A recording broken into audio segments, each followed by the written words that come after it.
Okay, so I wasn't going to take a video of this because I was sent this SX-64 indicating that it had a white screen, no text. So I figured, well, it's probably the PLA, and you've already seen me swap PLA or fix the PLA in a previous video. But turns out it's more than just a blank screen. So let's turn this on and I'll show you what I mean. Watch the disk drive. The disk drive doesn't stop spinning, the light stays on, and the screen is white. So it might be more than just the PLA. Could be the PLA, could be the ROM, could be CIA, could be one of the 74 chips on the board, on the drive board that sometimes causes this as well. So why don't we take a trip down the let's fix it lane and see what we have to work with. So the first thing I'm going to do is take out the PLA chip, because I'm pretty sure that's probably damaged, and we'll swap that out and we'll go from there. So let's start. Okay, so the PLA chip is this second chip here on the main motherboard. The top chip is the SID chip. Let's go ahead and take out the PLA and let's test the PLA chip first. So I have my trusty tools here, and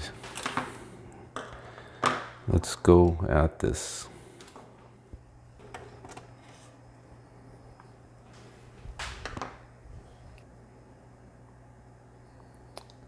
All right, so that's our PLA.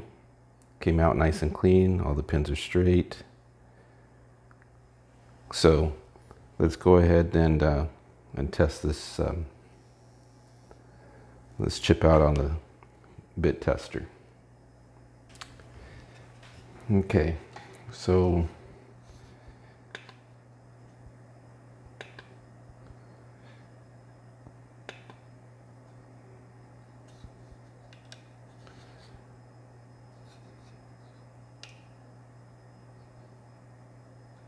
all right, let's go ahead and test the chip we just took out of there.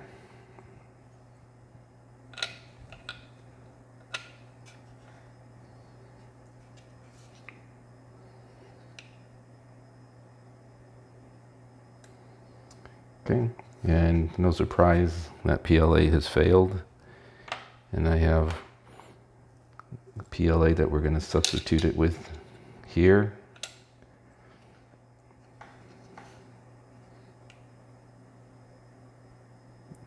And that one is good. So let's test it one more time.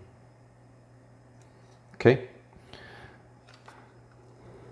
So let's go ahead and plug that in and see what happens.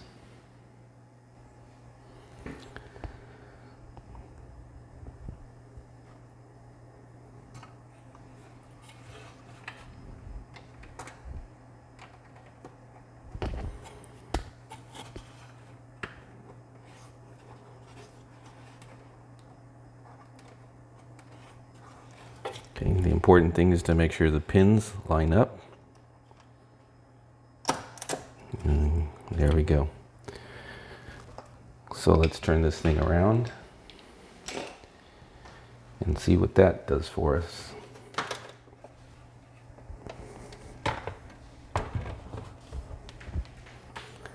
All right, moment of truth.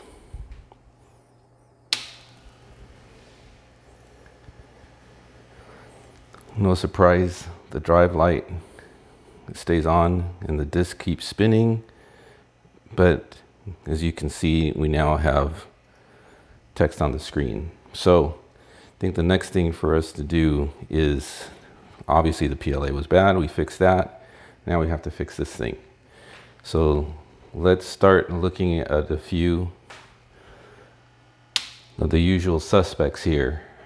First, we're going to take a look at the CIA chips, and if we don't find either of those bad, we'll take a sneak peek at the ROM, and if we find that those are okay, then we start looking at the 74 LS chips. And so let's start with the CIA chips, maybe the ROM. Let's take a look and see what we've got.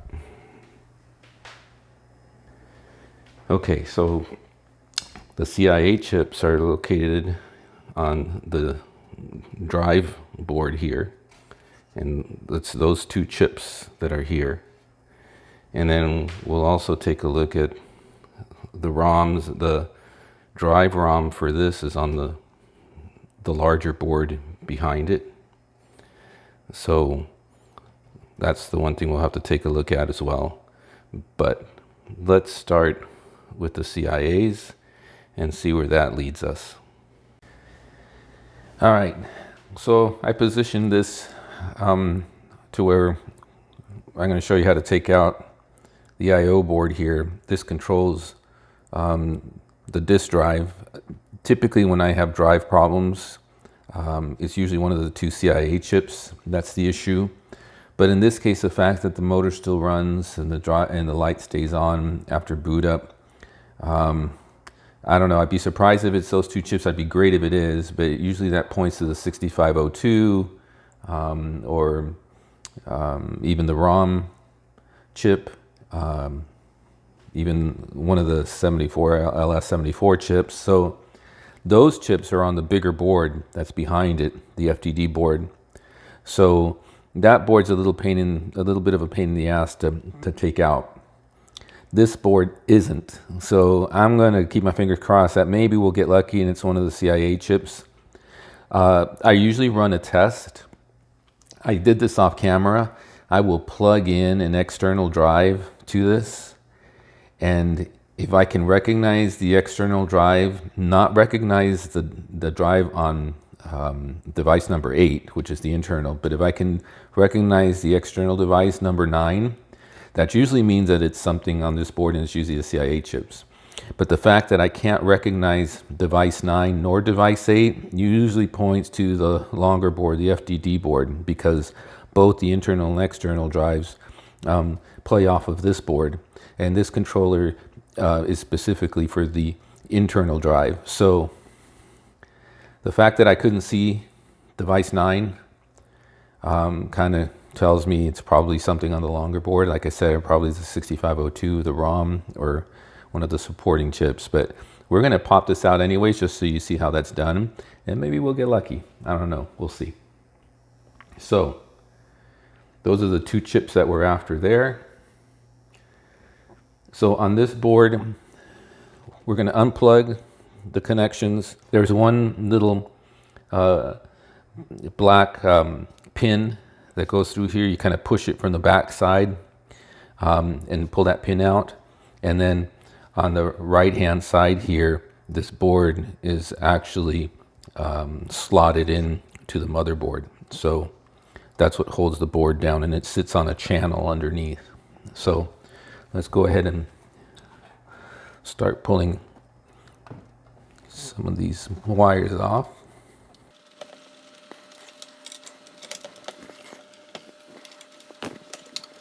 I don't normally pull these things by the wires. It's just the camera angle. I'm gonna put my hand in its way of the camera here, but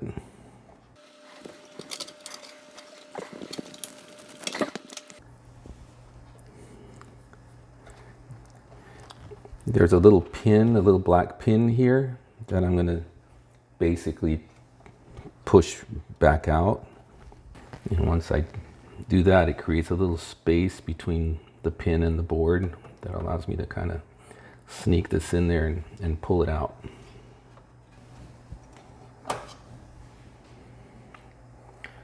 Okay, so that's what that looks like. To put this back, you basically are going to push that back in first, and then you'll push the pin in right after that. And that's what holds that board down.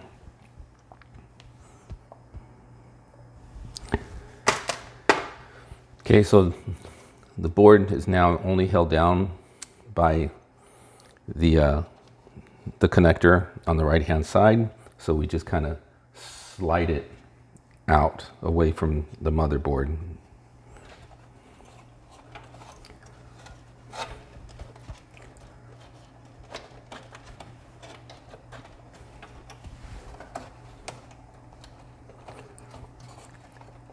It's a lot easier, trust me, when you're doing this. This is harder for me to do it, so I can still give you a view of the camera of what's going on here. Okay, so the other plug we need to take out is that one right there.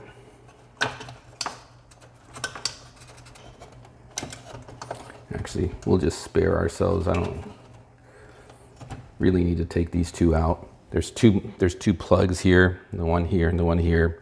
But I can finagle the board out in order to take these two chips out to test them. So that's what we'll do right now.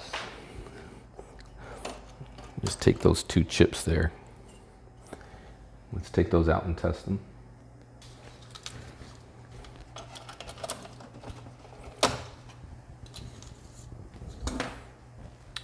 Okay, that's one of them. Let's get the other one now.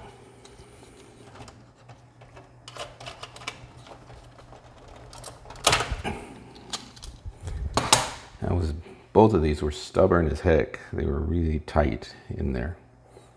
But all right, so let's test these guys out.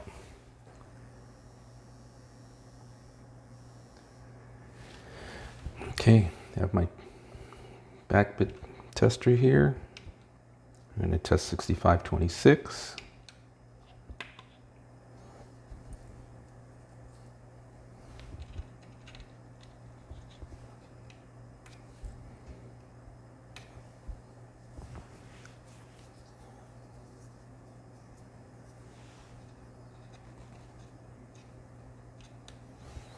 Okay.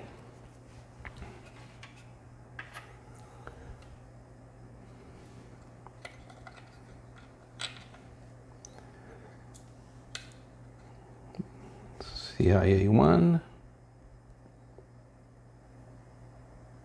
That passed.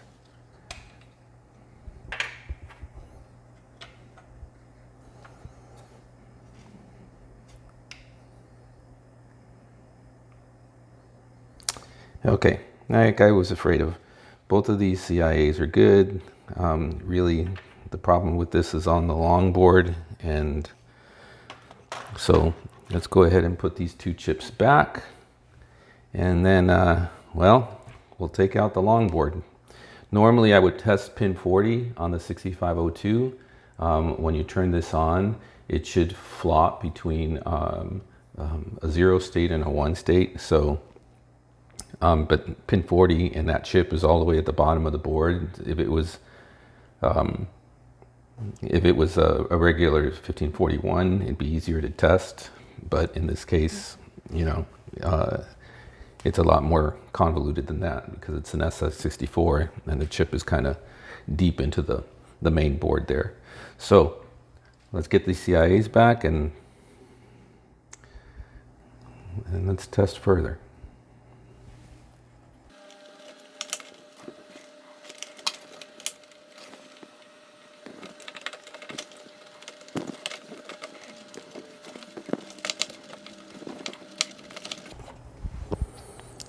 Okay, when you put this back, make sure that the connector is tightly sealed back into the main board here. Make sure the board sits on the channel. Okay, now comes the tricky part, which is putting the pin back. So this is already widened, so basically you have to squish it back together again and push it in. So I'm going to get a little bit of help with that and use this little tool here.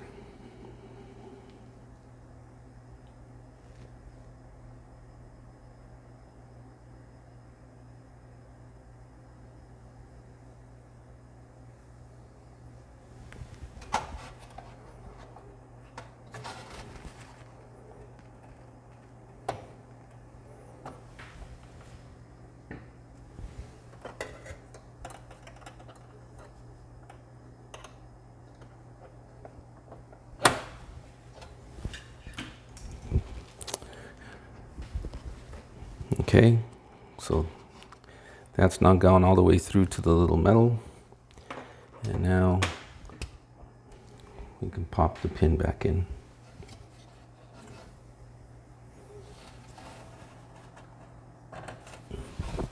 And then you just push the pin back in all the way. There we go.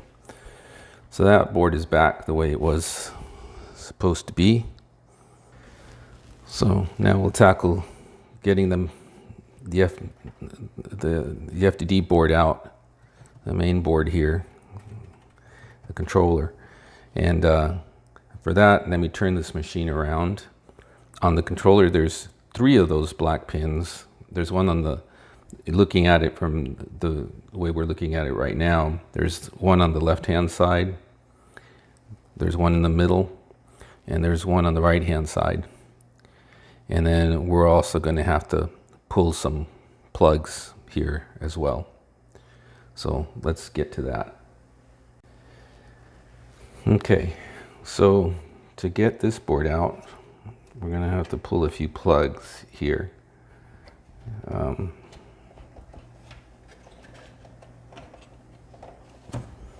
going to free some of these wires first of all. I'm going to put these 2 plugs that we unplugged earlier back into the disk drive board, into the I/O board. That way we don't forget. So first things first, we're going to unplug this plug here.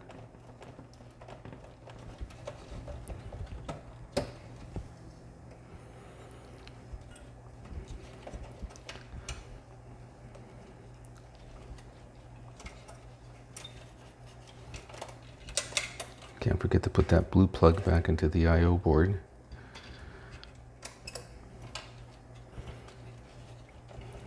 Get this little one here.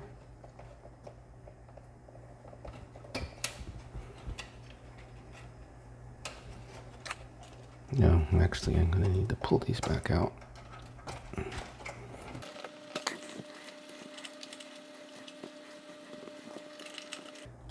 Okay, trying to just get these wires out of the way here.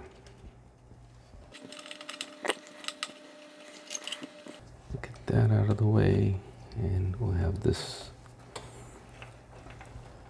plug here.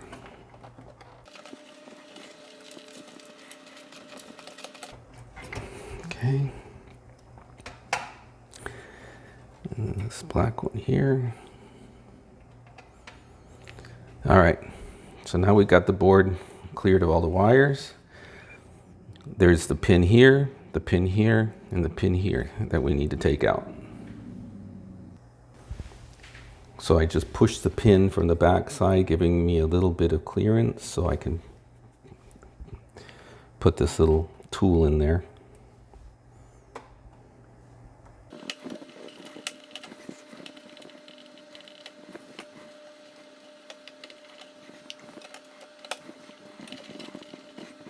Okay.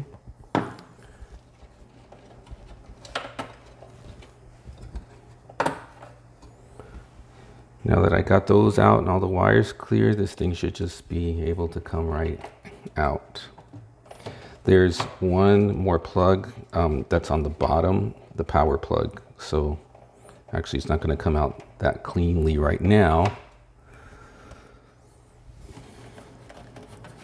Just taking these black little pins back out of here.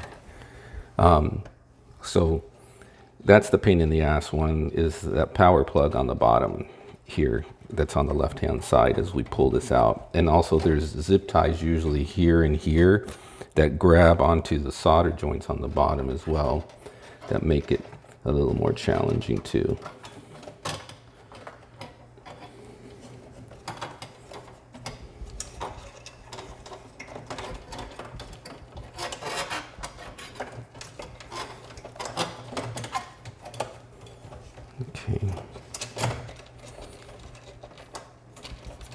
What you're not seeing on the camera is the power plug that's on the bottom here.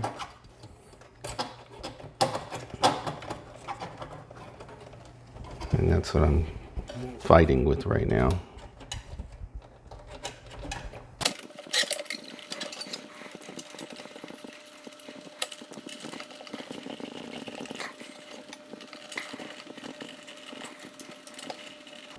Okay.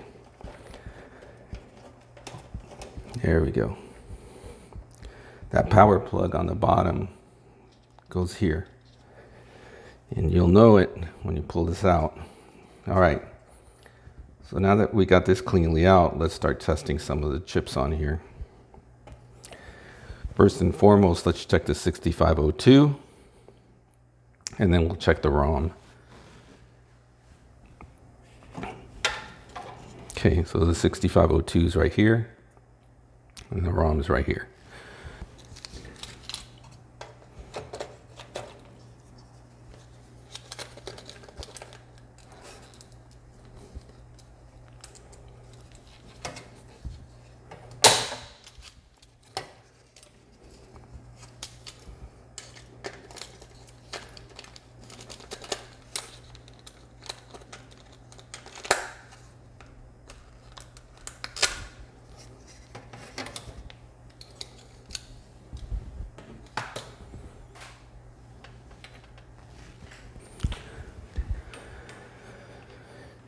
Okay.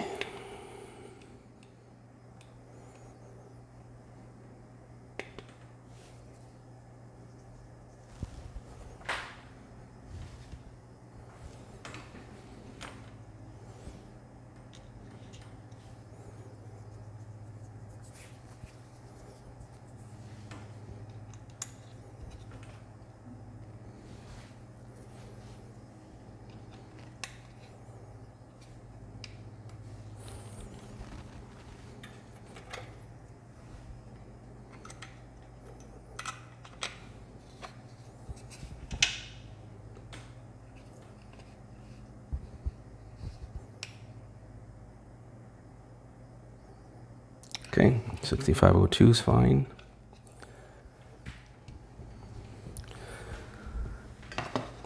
So now let's check that ROM chip. And we can put this guy back.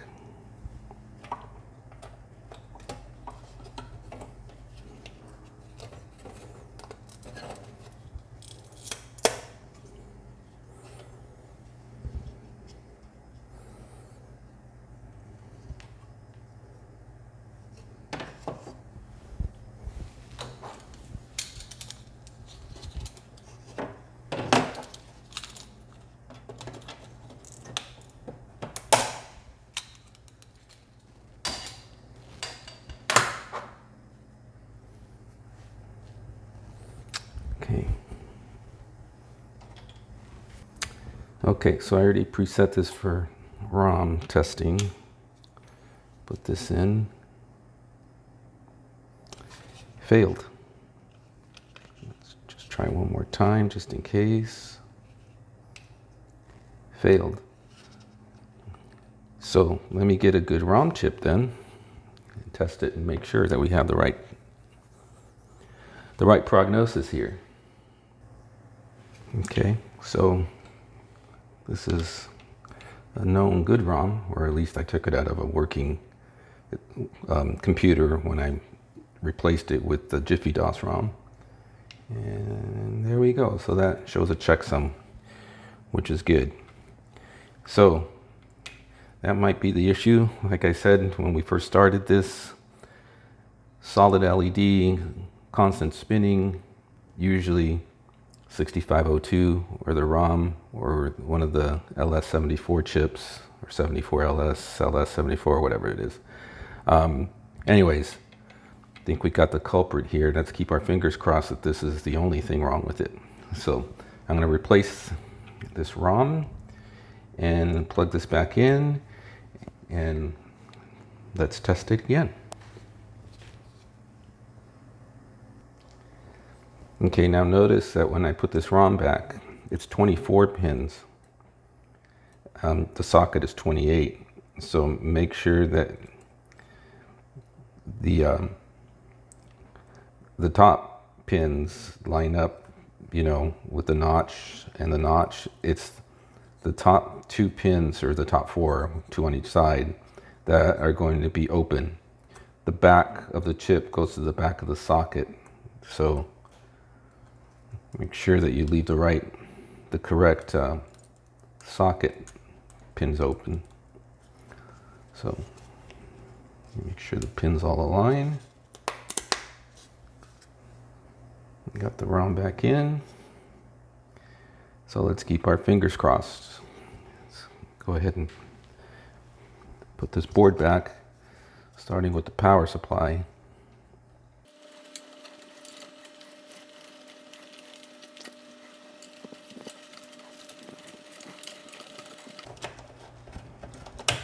Okay, heard the click, so that's a good thing.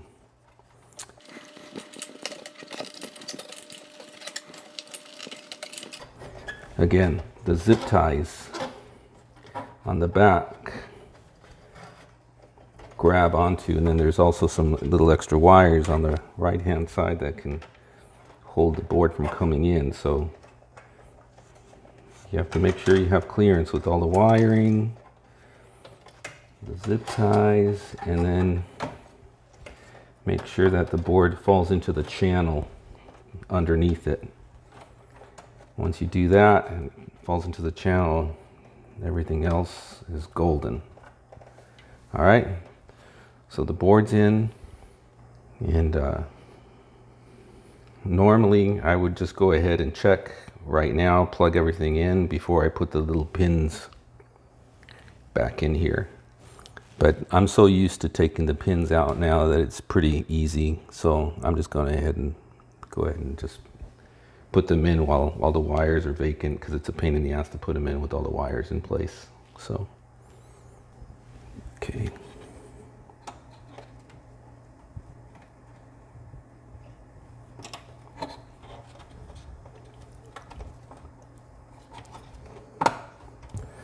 That's number one.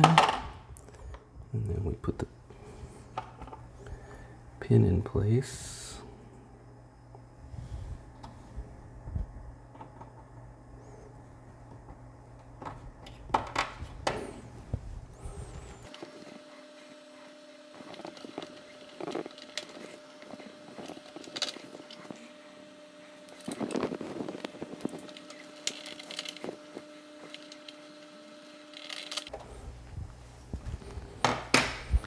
Okay, now we got all the pins in. Let's put all the wiring back.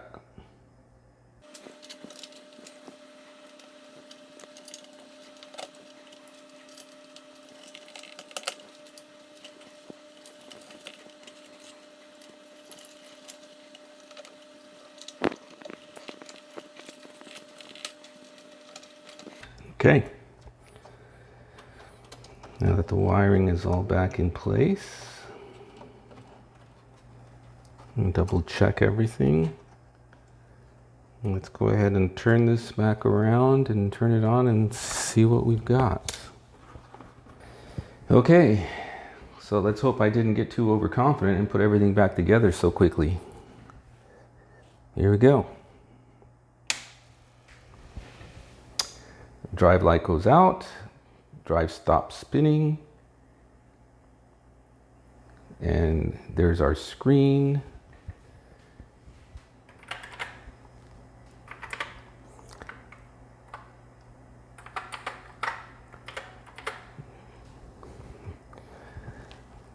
We should get an error. Well, let me put a diskette in there. Let me get this in here.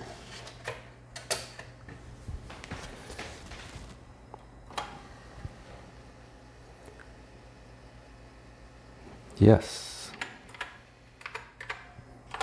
There we go. So there you have it. Solid red light, stays on, drive spins, doesn't shut off. I already knew it wasn't going to be the CIAs. I had a gut feeling. Like I said, I plugged it again. One of the tricks to disseminate between the long board and the short I/O board, plug an external drive in, and if you can load off of drive 9, or that drive spins when you try to access it, then you know that it's the short board, the I/O board, that's the problem. If nothing happens, you can't find it, it's unrecognizable as drive 9 externally, then chances are pretty darn good it's something on the long board.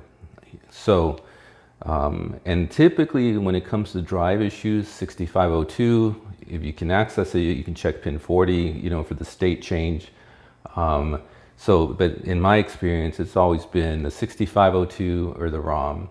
On the 1541 drives themselves, sometimes it's one of the LS, the 74 LS, LS 74. I always get those two mixed up. But anyways, it's one of the 74 chips that supports the drive on the board, and that might go wrong. Usually, if it's one of those, the 74 LS 14 is usually the most prone to failure. 7707 maybe, but again, the majority of issues I've had with drives have always been the CIAs, the 6502, or the ROM. So we could have saved ourselves the trouble of popping out the long board by checking the ROM first, because that's easy to unplug while the board is still, you know, in the computer. But and I showed that in one of my other videos when I installed the Ultra 64 reset and the Jiffy DOS ROMs in there. So anyways, the color looks kind of off only because I haven't messed with, you know, the contrast or, you know, or any of that stuff. So there we go. So I think that'll wrap this up. Won't bore you with putting this thing back together. I think you've probably seen me do it half a dozen times already in my other videos, but at least now you know some of the symptoms and one of the repairs to those symptoms. And yeah, so that wraps this one up. And like I always say, you know my sign off, you only live once. Enjoy the day thoroughly. Peace out.